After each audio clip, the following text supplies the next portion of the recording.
En manchette aujourd'hui, c'est le jour du souvenir partout au pays et réaction à la nouvelle vision économique de François Legault. Voici vos nouvelles TVA.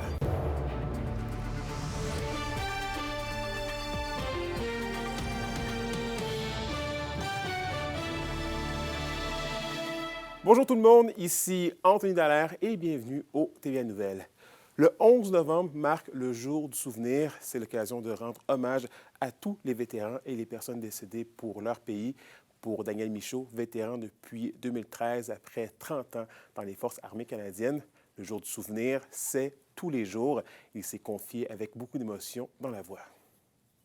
C'est le jour du souvenir à tous les jours pour moi. Chaque matin, quand je me lève, je suis reconnaissant d'être en vie. Le 11 novembre est une journée où on doit rappeler aux gens que la guerre a un prix. Et ce n'est pas seulement un prix en argent, c'est un prix humain. Il y a des vies qui sont sacrifiées, il y a des santé mentales qui sont affectées. Ça affecte les familles. Et ça nous prend un soutien de la communauté. La question du jour TVA, une présentation de Mobilier Bélan qui vous offre depuis plus de 50 ans un service de qualité et un grand choix de matelas mobilier électro au prix compétitif que vous recherchez.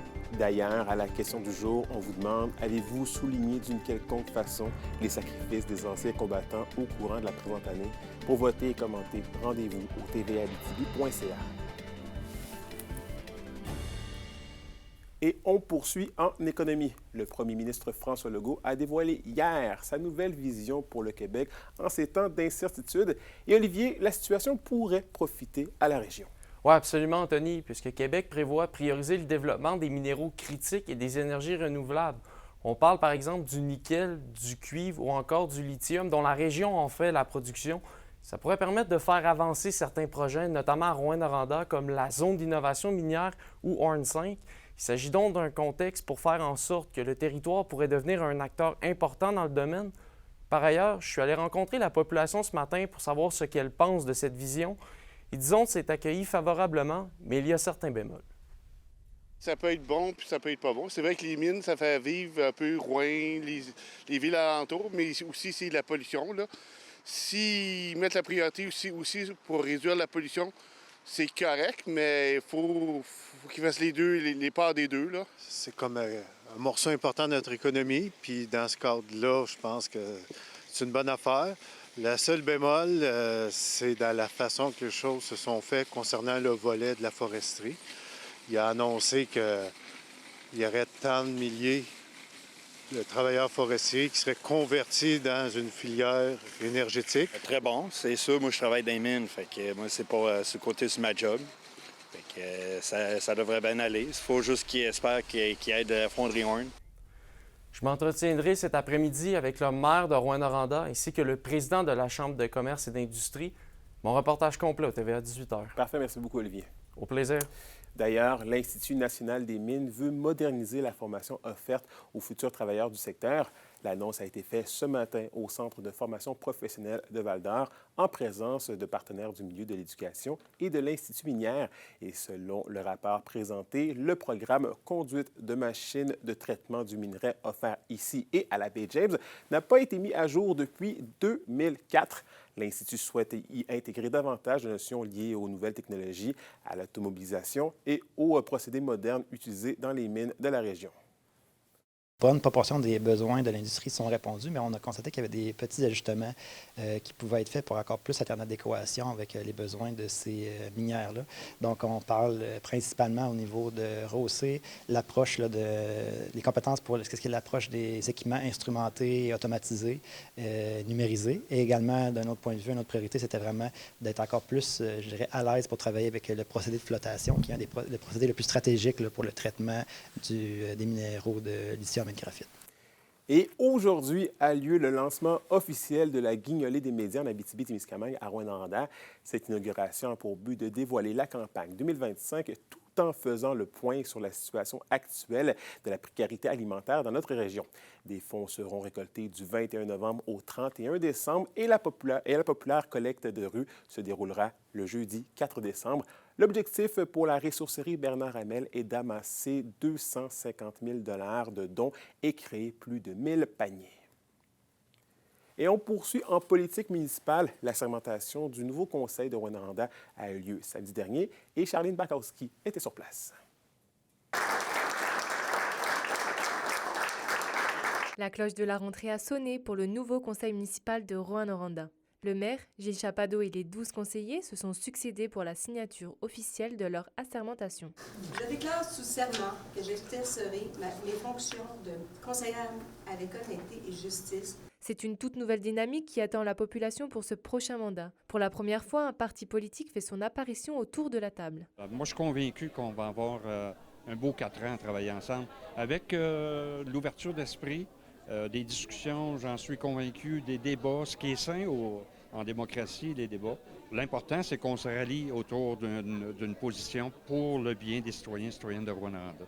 Des nouveaux visages font leur apparition, dont 2 du parti Virage, mais tous avec des ambitions fortes. L'idée de base, c'était pas nécessairement de faire lire des gens, c'était justement qu'on ait cette discussion-là. Là, c'est comme une cerise sur le Sunday de dire, on a 2 personnes élues, tant mieux. Ce n'est que le début, c'est de dire, on met la priorité sur le logement, on met la priorité aussi sur le transport en commun. Moi, je prends le transport en commun pour aller travailler. Là, il y a des gens qui vont dire « Hey, wow, on va avoir quelqu'un au conseil qui vit notre réalité », mais ça a l'air de rien, mais c'est ça quand même. Oui, ma conception, c'est qu'une ville est forte quand les quartiers sont forts et les quartiers sont forts quand la ville est forte. Donc, on va travailler en collaboration pour faire avancer les dossiers de notre quartier des Vins. Puis évidemment, il y aura des ramifications au niveau de l'ensemble des dossiers pour la ville de Rouyn-Noranda. Certains conseillers sont de retour, comme Sylvie Turgeon pour un 6e mandat, qui compte bien finaliser des projets déjà entamés. Je vais y aller avec le multisport, que ça fait plusieurs années qu'on en parle. Ça fait plus de 3 décennies que je défends le gymnase des jeunes filles, parce que oui, nos arénas, nos autres choses, les garçons, mais notre gymnase pour filles n'est pas ce qu'il devrait être, n'est pas sécuritaire. Alors oui, j'ai hâte qu'on voit que ce multisport arrive à Rouyn-Noranda. Le prochain conseil municipal aura lieu le lundi 17 novembre. Le maire et les conseillers commenceront à parler du budget qui devrait être adopté avant les fêtes de fin d'année. Charline Bakowski, RNC Nouvelles, Rouyn-Noranda. C'est hier qu'a eu lieu le lancement de la 39e campagne d'Opération Nez Rouge. Un reportage de Roxane Caillouette. C'est le grand retour d'Opération Nez Rouge à Rouyn-Noranda après 1 an d'absence. Pour une première fois cette année, l'événement est chapeauté par la Maison des Jeunes, l'opération qui se déroule les vendredis et samedis du 28 novembre au 20 décembre. Donc, on souhaite que toute la communauté, les partenaires, les gens, tout le monde puisse vraiment comprendre ce que c'est le service Maison de Jeunes. Puis avec Nez Rouge, c'est énormément d'adultes impliqués, énormément de partenaires, puis énormément de gens raccompagnés qui vont avoir été sensibilisés à la cause de qui nous sommes, puis qu'est-ce qu'on représente pour la jeunesse de Rouyn-Noranda. Pour la présidente d'honneur et directrice générale de la Caisse des Jardins de Rouyn-Noranda, Chantal Parent, le retour de Nez Rouge était très attendu. Bien, premièrement, le retour qui revient à Rouyn-Noranda, ça nous a manqué l'an dernier. On a toujours été là. Et puis, d'en être présidente d'honneur, porteur pour réactiver, c'était vraiment un beau défi d'aider les Maisons des Jeunes à se faire connaître aussi parce que parfois, certaines personnes les prennent pour acquis, mais il y a vraiment du gros travail qui se fait. Puis Opération Nez Rouge, c'est un must. Ça l'a manqué vraiment, puis on a voulu, dans le fond, s'assurer de le remettre sur pied. Pour l'organisme, cette mission est au cœur des valeurs qu'elle veut inculquer aux jeunes. On veut qu'ils soient sensibiliser à l'âge adulte, ils comprennent que c'est important d'avoir des bons comportements, de ne pas consommer au volant, puis sinon, de trouver une alternative, en fait, pour avoir un meilleur accompagnement sur nos routes. Fait que c'est vraiment dans le but de les sensibiliser pour quand ils vont être à l'âge adulte, ils fassent des bons choix. La population est invitée à s'inscrire dès maintenant pour devenir bénévole. En quelques clics, tu peux être inscrit comme bénévole pour Opération Nez Rouge. Donc, j'invite, en fait, le plus de gens qui ont le goût de contribuer à une belle cause, de rendre nos routes plus sécuritaires dans le temps des fêtes. Les premiers accompagnements débuteront dans un peu moins de 3 semaines. D'ici là, la Maison des Jeunes rappelle l'importance pour les entreprises et les bénévoles de s'impliquer pour la cause. Roxane Caillouette, RNC Nouvelles, Rouyn-Noranda. L'hiver prend de plus en plus ses droits dans la région entre neige et bruine verglaçante que nous réserve la météo des prochaines heures. Tous les détails et plus encore au retour.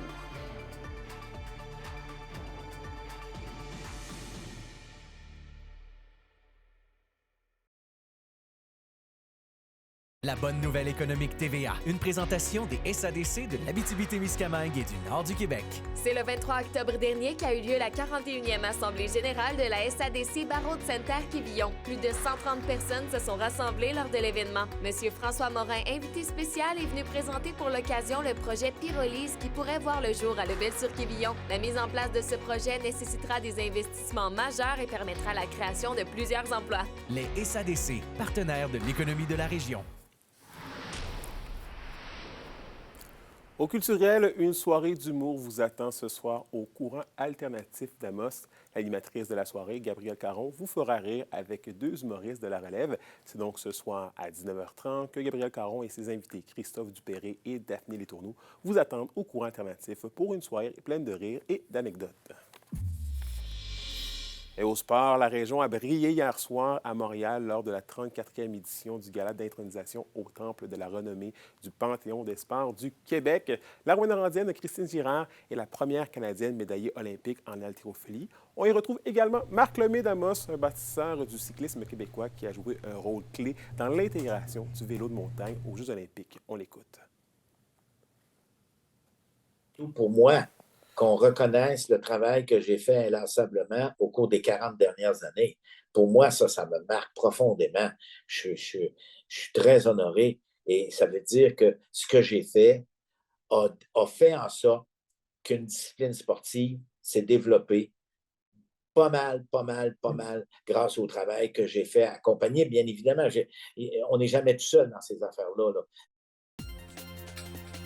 Pour une nouvelle importante à nous communiquer, contactez-nous, nouvelles au pluriel @rncmedia.ca, par téléphone au 1-866-463-4636 et notre site web tvaabitibi.ca.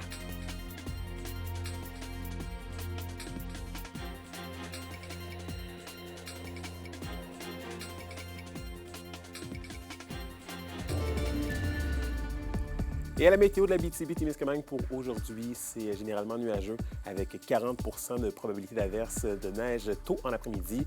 Les maximums devraient osciller entre -1 et 0 degrés Celsius. Et pour ce soir et cette nuit, c'est partiellement nuageux avec de la neige, minimum de -5 pour l'Abitibi et de -7 pour le Témiscamingue. Et voilà, c'est tout pour nous ce midi. Merci d'avoir été des nôtres. On se retrouve au TVA à 18h pour la suite des choses. D'ici là, prenez soin de vous.